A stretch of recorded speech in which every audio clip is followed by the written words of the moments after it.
안녕하십니까. 오래간만에 뵙습니다.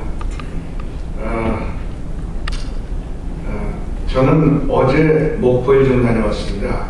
목포의 그 목포대학의 학군단 사관생도한테 특강을 좀 해달라고 했어요.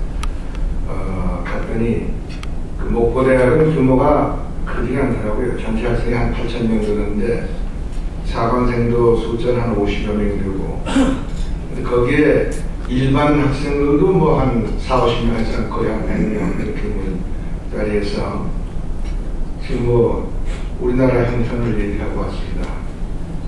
그 목포라는 데가 좀 특이한 데죠. 특이한 데서 좀 사실은 조금 마음속으로 진장의 끈을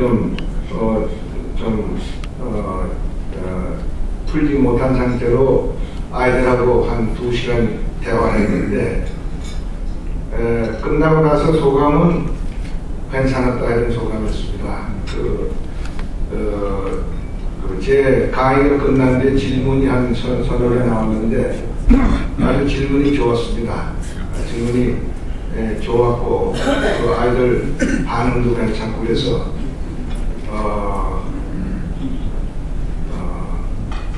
목포 같은 것은 기분이 그렇게 생각하지는 않았습니다만, 목포와 놀더군요. 그 KTX로 당일치기로 갔다 오니까 상당히 좀 피곤했습니다. 밤늦게 와서 들어와서 이제 이메일을 체크하느라고 노트북을 열어보니까 거기에 조갑제닷컴에 광고가 났습니다. 우리 조갑제 씨가 2월 1일 날 문화회관별관에서 강의를 늘 하는 원래 강의를 하는데, 그 제목이 한나라당을 깨부셔야 될 10가지 이유 이렇게 나더라고요. 이제 그걸 보면서 오늘 여기 나와서 여러분들을 뵈야 되겠는데 그 자리에 어떻게 말씀드려야 되는가 하는 걸 가지고 이 마음으로 고민하는 차인데, 조갑재 씨 그 강의 제목을 보고 정신이 번쩍 났습니다. 오늘 이제 이 자리에 나오라고 하는 연락을 저는 김광준 박사를 통해서 지원을 받았습니다만은, 요 며칠 전에 안미혁 이사장께서 전화를 주셔가지고 강연 제목을 뭘로 할래? 이제 그렇게 거기에 제가 그럼 이명박 정부의 뭐가 문제인가? 뭐 이런 식으로 하면 어떻겠습니까? 그랬더니 아니 이사장께서 너무 부정적이니까 이명박 정부 제대로 하고 있는가? 이렇게 하자. 그래서 그렇게 하시죠. 그래서 여기 제목을 받았습니다. 사실은 이명박 정부 제대로 하고 있는가? 라는 질문의 대답은 이미 나와 있습니다. 만약에 제대로 하고 있습니다 라는 대답이 모범답안이 될 정도라면 오늘 제가 여러분 앞에 이렇게 나올 필요가 없었을 겁니다. 제대로 안 되고 있죠. 제대로 안 돼 있어서 우리가 여기서 이렇게 아주 우울한 마음을 가지고 이렇게 나와 있습니다. 그래서 이제 그 우울한 마음을 가지고 우리가 지금 이 정부가 아까 안 이사장께서 말씀하신 대로 이제 출범한 뒤로서 2년 3개월이 됐고, 실제로 이 정부가 남은 일할 수 있는 기간이 과연 얼마가 되겠느냐, 1년이 될지 2년이 될지 모르겠습니다만은 남이 아주 좁하기 짝이 없을 그런 지금 신경들이 되고 있습니다. 그런 시점에서 여러 선생님들과 어떤 이 말씀을 나눠야 되겠는가 하는 게 좀 고민스럽습니다. 그러면서 마음으로 가장 제 마음을 아프게 하는 것은 어제 그 밤에 이 조갑제닷컴의 그 조갑재 씨 연재를 보면서 문득 생각나는 게 그겁니다. 저도 이제 늙었습니다. 여기 저보다 선배님들이 참 많이 계시지만은 저도 나이가 지금 만으로 72입니다. 72면은 옛날 고래 2에 해당되는 나이죠. 그런 나이에 지금 이명박 정부 제대로 되고 있는가, 하고 있는가, 무엇이 문제인가, 이런 걸 가지고 한나라당 정권을 깨부셔야 될 10가지 이유라는 제목에서 그 참 뭔가 참 충동을 받는 그런 그 지경에 이른 것이 이게 참 정상적인가 하는 그런 상념을 느끼지 않을 수가 없습니다. 그래서 오늘 여러분들 모시고 제가 어떻게 말을 좀 풀어나갈까 하다가 이렇게 생각을 했습니다. 조금 지나간 얘기를 먼저 가지고 좀 말씀을 드리고 제 말을 좀 더 이어가야겠다 그런 생각이 들었습니다. 그건 이런 겁니다.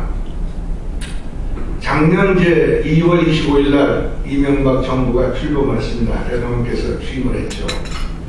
그러고 나서 며칠 있다가 제가 좀 연락을 받았습니다.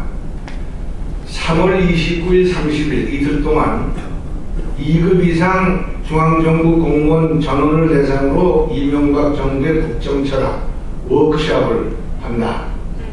그 숫자가 1,500여 명이 되는데 그 5클래스로 나눠서 하는데 그 3월 29, 30일 날 이틀에 거쳐서 3월 29일 날 2번, 3월 30일 날 3번으로 하는데 몇 번은 수원에서 하고 몇 번은 이제 과천에서 하고 그러는데 거기에 특강을 좀 해달라.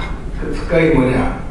이명박 정부의 국정과제를 가지고 특강을 해달라. 이런 요청을 받았습니다. 제가 사양을 했습니다. 왜냐하면 이명박 정부의 국정과제를 얘기할 위치도 자격도 제가 아닙니다. 없습니다. 뭐 사실 선거 기간 중에 이 정권 교체를 이룩하려고 하는 데는 여기 계신 여러 선생님들을 포함해서 우리가 일비 지역을 했지요. 그러나 그것은 정권 교체를 위해서 한 것이지 제가 이명박 이 후보의 편판에 들어가서 일을 한 일이 없기 때문에 어떻게 국정과제를 내가 얘기하겠느냐 그랬더니 꼭 해달라고 신신 부탁을 해서 생각을 해보니까 차제에 한번 나가서 내 나름대로 주문을 좀 해보는 것이 뜻이 없지 않겠다. 그래서 수락을 하고 5탕을 줬습니다. 한 탕에 1시간 반씩 5탕을 이틀 동안 하니까 그것도 쉬운 일이 아니더라고요. 그걸 했습니다. 그때 이제 제가 어떤 얘기를 했느냐는 것을 오늘 좀 말씀을 드리겠습니다.